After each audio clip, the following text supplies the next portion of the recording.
الأصمع يقول: صوت صفير البلبل هيج قلب الثمل. وأنا أقول: صوت المواطن عالية قد هيج أفكاريا، الحرب والفقر معا مع سطوة الأنذاليا،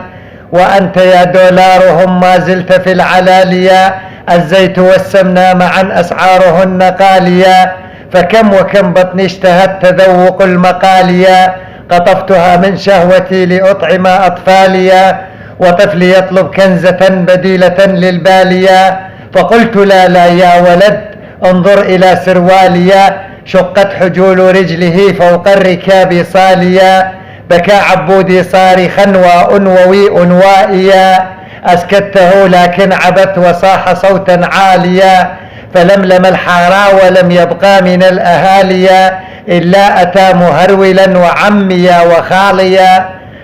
فقلت: هيا نقتضي في مسمع الرجاليا، خلقت كمواطن بهذا لا ذنباليا، في بلد قد قسمت معارضا مواليا، إن صرت للأول حلف أرداني شر الثانية، أو قلت للثاني نعم ستقطع لسانيا، قد كنت قبل ما حصل أعيش في دلاليا، بطاقة توميننا تكفيني لي عياليا، لا زيت لا سكر ولا رز ولا بزاليا، حتى رقيف خبزنا في مبتقاه ماليا،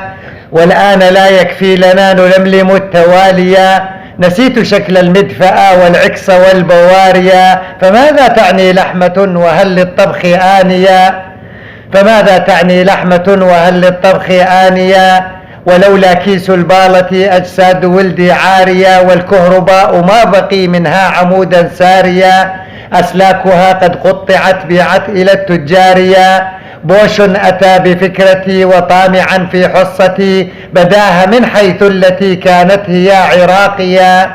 وأكملت رمب العمل في سوريا حيث اكتمل، نالت جمل فيما حمل بقيت أنعي حاليا، وبايدن جاء منشقل في نقل بترول الحقل، وحظي سار كالبقل على طريق الهاوية، كنت أعيش أدبي في ساحة من طربي، جاء الربيع العربي وحطم أمثاليا، جاء الربيع العربي وحطم أمثاليا.